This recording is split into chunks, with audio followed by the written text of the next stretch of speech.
Hello, Internet. Maya Todale, soon to be autistic psychologist here. I guess that's one good thing that happened in 2020. Shitty ass year. Yeah, there's gonna be swearing in this video. Sorry, you guys. It's about 4 p.m. on the last day of 2020 here, so I thought I would take the time to just talk about something really awful that happened in autism research this year. Yeah. Okay. This was brought to my attention by Anne Marmot on Twitter. Really awesome person. You guys need to follow. I'm gonna put a link in the description box for that. I did go and find the full article, and I've read it, and it's bad. Now, I know I'm a little bit late on this because actually I've known about this for about 2 weeks, but I was finishing up my thesis and then Christmas happened and then I got ill and now we're here. So I guess you could say I needed a little time to actually get to a state where I could record this video. Fun. Now, this is a study that I would prefer to call the Scaring Toddlers for Science study, but in actuality the title of this study is called Attend Less, Fear More, Elevated Distress to Social Threat in Toddlers with Autism Spectrum Disorder. Yes, so it was done by Yale, and I can't quite figure out why the hell they did this. Apparently, autistic people respond differently to social threats, but we already knew that, so why are you investigating it? Or, I don't know, you could have, maybe talked to autistic adults about it. I kind of thought we knew that social stuff was scary for autistic people. Maybe. I mean, just kind of. So, here's what they did. I'm gonna just run you through this study a little bit, and I apologize that it's gonna take a little while, but it's important. Then we're gonna talk about why it's shitty. Cool. So, they have 2 groups of toddlers. One is autistic, one is not. The toddlers with ASD, toddlers that are typically developing. Okay. We're talking about a median age of 22 to 23 months. So median is less than 2 years old for these children. They're scaring these toddlers. For approximately 30 seconds at a time. Each probe lasts for 60 seconds, but the actual exposure to threat was approximately 30 seconds, so they say. Now, there's 3 different types of threats that these toddlers are exposed to. We have the stranger condition, the objects condition, and the masks condition. The stranger probe involves, and I'm quoting here, a female stranger wearing dark clothing, a hat, and sunglasses entering the room, approaching the child, and leaning toward the child for approximately 3 seconds. This is not something that's scary, maybe when you're an adult.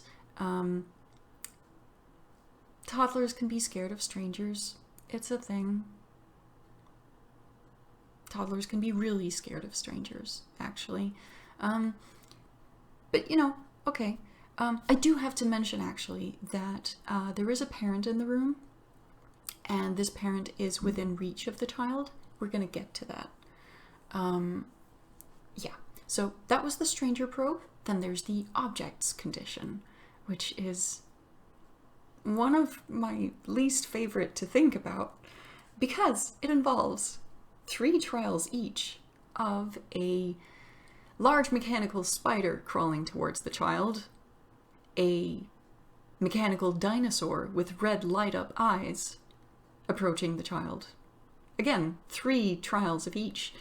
Then we have the masks condition, which involves a female stranger dressed in dark clothes and wearing 3 grotesque masks in succession. These are, they mention a vampire mask and a Star Wars mask. They don't mention a third, so I'm not sure if they used the same mask twice or they used the same mask 3 times and then just switched between the masks. They don't really say. It doesn't matter. Here's the thing. So I mentioned that each scare lasts for about 30 seconds. I'm quoting again. Breaks were instituted between each probe with a minimum of 30 seconds and an average of 75 seconds needed to ensure that the child's affect returned to neutral before proceeding to the next probe. Okay. At this point, I am not just pissed off, I am seething. I am angry. You guys. Okay. I mentioned that there is a parent in the room. A parent is seated within reach of the child in the testing room, and they are instructed to keep a neutral demeanor and refrain from interacting with the child unless in response to the child's distress. Phrasing is interesting, I guess. As I recall from Anne Marmot's posts, I admit I didn't have it in me to read the entire article in detail because it makes me so angry. But Anne Marmot does post at one point that some trials are excluded because of the child's extreme fear or because parents were interfering. So there's a question regarding, how much are the parents actually allowed to interact with the child in response to the child's distress. Don't know. Anyway, let's just return to this break time that they're given of an average of 75 seconds. I want you to, first of all, remember this is not a jump scare. This is a scare that lasts for about 30 seconds.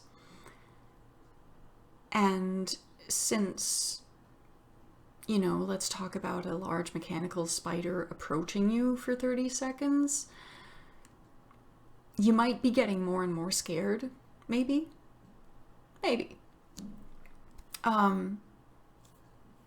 Okay.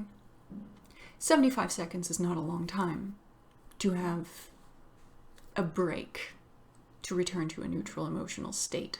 It is not. 30 seconds is a really long time when you're being actively frightened. 75 seconds to become okay again? No. What are you doing? Is this science? No. This is so unethical. What the fuck? So if you know anything about stress responses, you'll know that we have 2 stress systems. We have the adrenal system and we have the cortisol system. And I'm simplifying. I'm sorry if I'm simplifying too much, but this is generally the thing. The cortisol system reacts a little bit slower and it works on more of a long term. The adrenal system is what you get to deal with stuff that's happening right now. You need to react. The adrenal system is what you need to have that fight, flight, or freeze response. Freeze response, generally not the best thing. Sometimes, but you know, if you meet a bear in the woods, that's the adrenal system that makes you, that gives you the energy to respond. The adrenal system takes 15 to 20 minutes to calm down. 15 to 20 minutes is a lot longer than 75 seconds. I would have you know.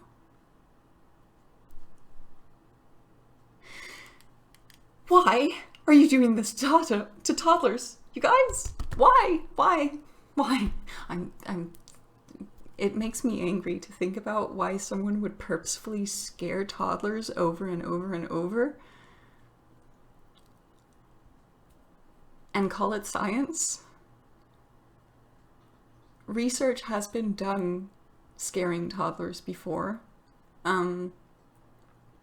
It's generally considered, shall we say, unethical. Bad. Not a nice thing to do. So, one would suspect, of course, that they had a really, really good reason to do this. Right? Well, no, not really. Everything that I can glean from this article about what they wanted to do was that apparently because autistic children respond with greater distress to the stranger probe, because it's social, that might be a way of helping to identify autism in really, really young children.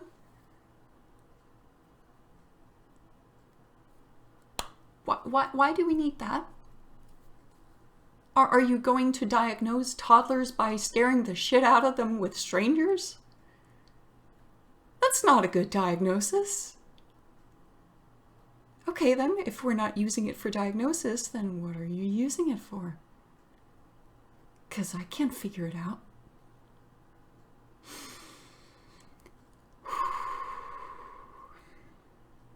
Okay. Now, I have some more issues.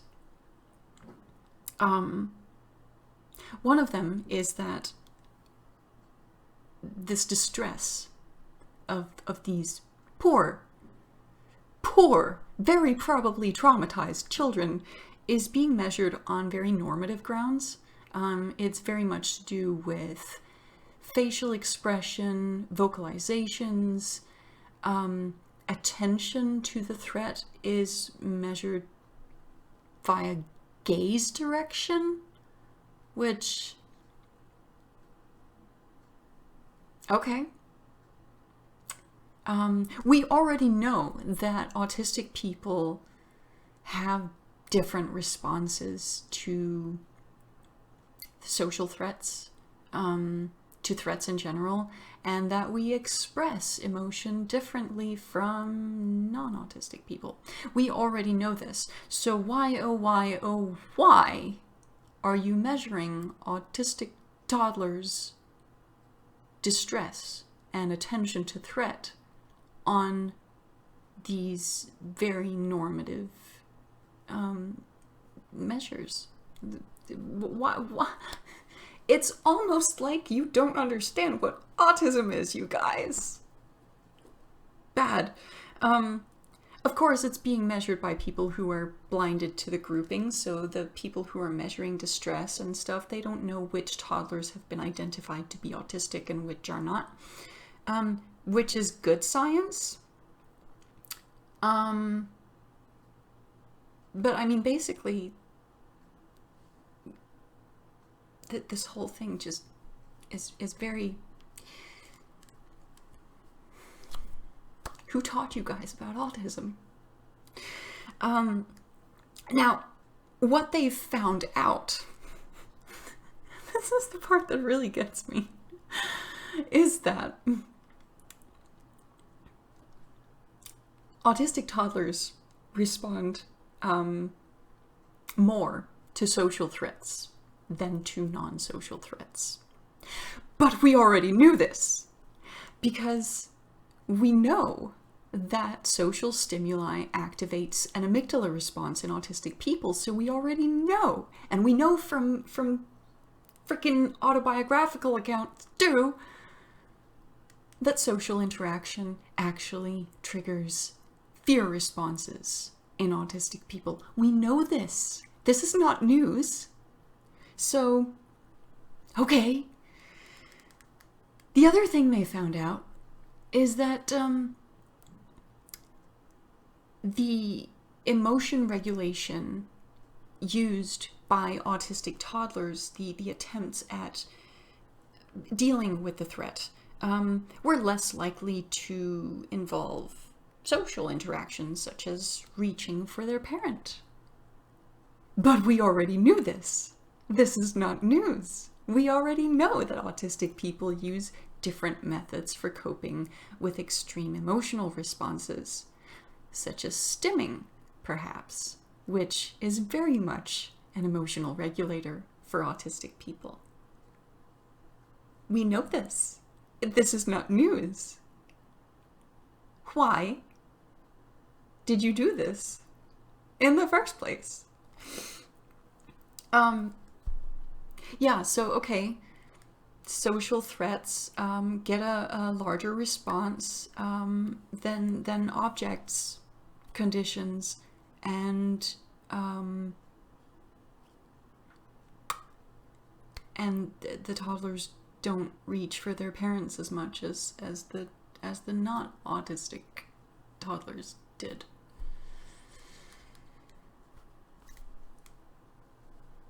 Science. I'm so angry, you guys.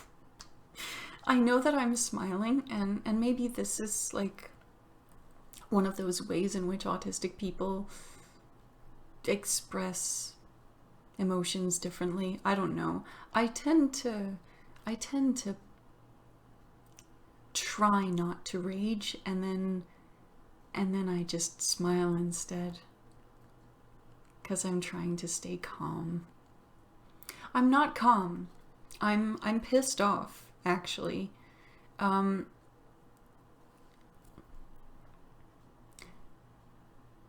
First of all, on a science level, this was bad. As noted by Anne Marmot, where's the ethical oversight here? And this is really a main issue, is where is the ethical oversight? It's not even so much that the toddlers are autistic. They didn't need to be autistic for this to be unethical as fuck. It's just bad. This is not a thing that we are supposed to do in science. Least of all in 2020. I guess it actually kind of fits the theme of the year, doesn't it? Least of all in this day and age. Does that work better? We know this is bad. We know that we shouldn't do this to young children. Period. But now let's add the fact that they're autistic.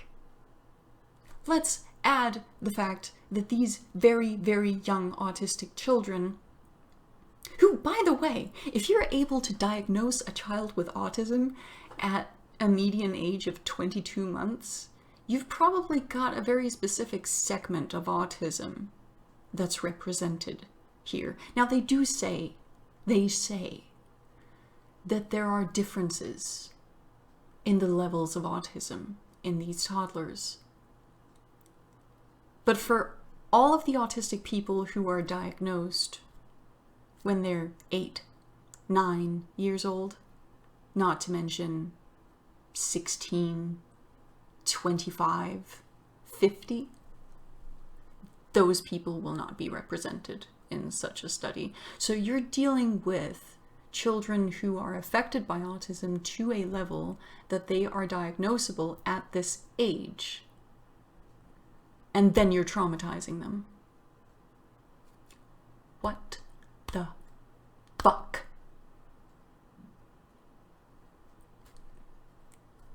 Yeah, that's basically my take. What the fuck is this?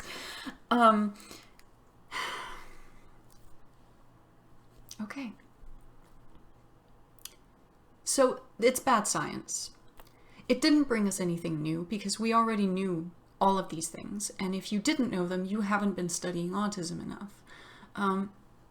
We know that autistic people respond differently to social threats. We know that autistic people express emotions differently from other people and that we regulate them differently than other people. None of this is new. None.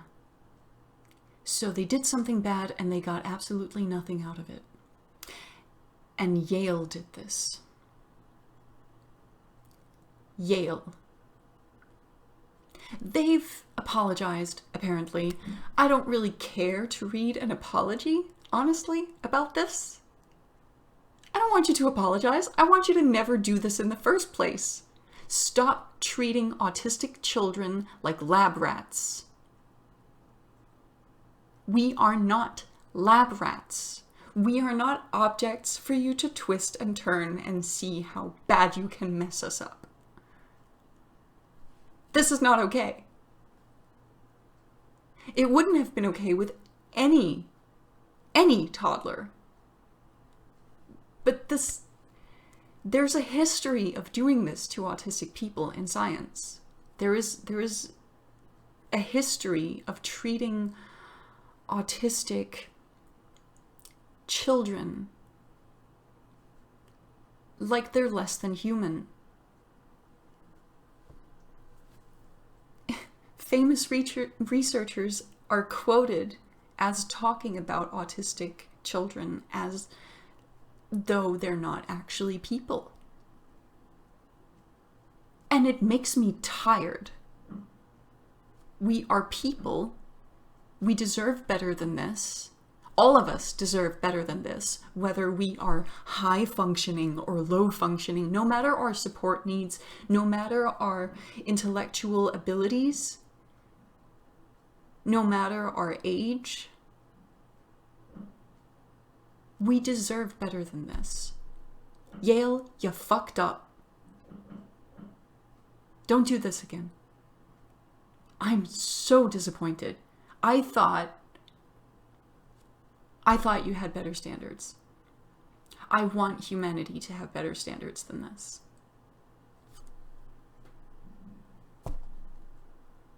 It's not cool.